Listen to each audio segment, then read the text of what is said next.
Well, today we have Keith Buncke and Miles Maynor. Keith and Miles comprise one half of the most formidable bassoon section on the planet. 60% of the talent.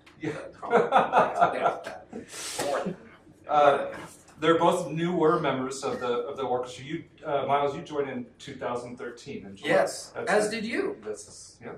And Keith, you were July 2016, right? 2015. 2015. Keith, where are you from? And Well, I was born in Orange County, California, and I grew up there and the suburb of Portland, Oregon. And I started playing bassoon when I was 11. And during my junior and senior years of high school, I went to Interlochen. I went to the Arts Academy, which is the boarding high school for people that want to focus and specialize in the arts, whether it's music or dance, etc. I've heard that's a really great place. Yeah, it's really amazing, and I've actually had the pleasure of going back there the past 2 summers. I've gone for 3 weeks and taught at the camp there, summer camp there. Wow, that's great. I heard that the kids are really mean now to each other. Probably Like pretty cutthroat. not around the faculty. Okay. Is that true? You really I heard heard that? that. I heard that. Wow. But I've never been there. I would love to go there. I hear it's beautiful too. Oh, it's gorgeous. Yeah. I would love to. I mean, I went there for one summer. I bullied almost no one. Wow, Miles, where did you grow up? Where are you from? I was born and raised in Austin, Texas, and I went to the University of Texas for undergrad, and I went to Rice University for graduate school. So everything was kind of close by. I didn't mean to stay in Texas, but there's a lot of good bassooning going on in Texas. That's the Shepherd School of Music in Houston, right? Yep, That's exactly. part of the Rice. Exactly. But what's the mascot for Rice University? The owl. Owl. Mhm. Okay. Hedwig, the owl. So it's not Rice the Great. It's Right, yeah. Up until 1984 was the noodle. okay. And they switched it over. Well, thank goodness for that because Yeah. you can. It's more nutritious, right? Right, and it fits in a bean bag. That's All sorts of good reasons for doing very rice. cool. Very cool. And Austin. Now, I do know Austin. Unfortunately, never been to Portland. You've been to Austin. I have, and I love Austin. I think that's a cool city. Me too. I do too. Great Yeah,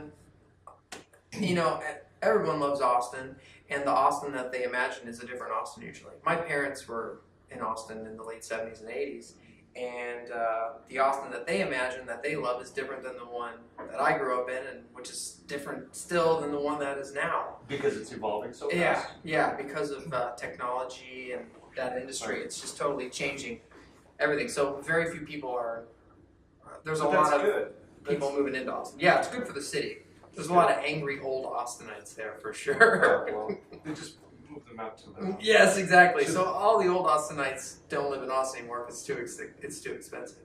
But that's where that keep Austin weird. Okay. That's a pie in the sky dream at this point, I think. But still an awesome place. Miles, you were in the Kansas City Symphony, Yeah, which is near and dear to my heart. me too, man. That was a fantastic job. Great people, great hall, great city.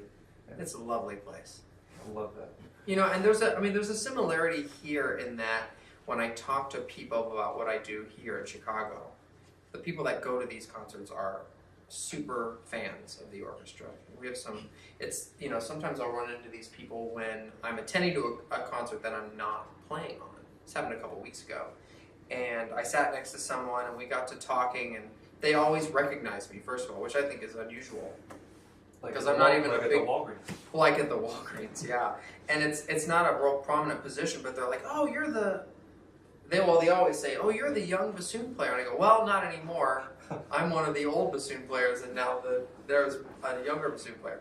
But after that conversation, they always say, like, yeah, we've been attending the concerts for the last 35 years, and we live an hour-and-a-half drive, and we go every week. And it's just like, wow. I mean, that's just mind-blowing. Yeah, our audiences are amazing, and the support here is Yeah. we're so lucky. I feel like like a steward for my instrument. I mean, I'm so fortunate to be a part of it. But what my goal has turned into ever since I've joined the orchestra is kind of evolved where I just want to take care of the chair of the instrument that I play as long as I can, and make sure that who I pass it on to, or whoever succeeds me, is better than I am.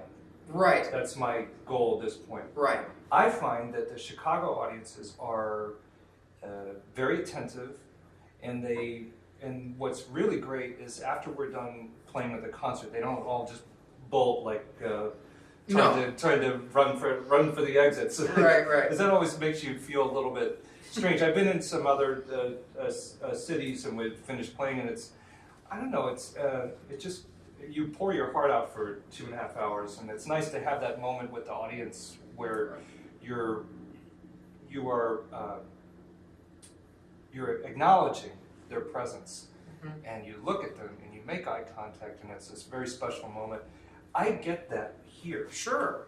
Yeah, I mean, I would say I think we're incredibly fortunate here to have an audience that really truly cares, and like you said, they're really invested in like every concert they come to. You can really feel it's this incredible kind of energy, when, especially when the hall is full and when there's a good sized audience there, that there's just such an amazing kind of special energy there. And then we, of course, have a great board of trustees.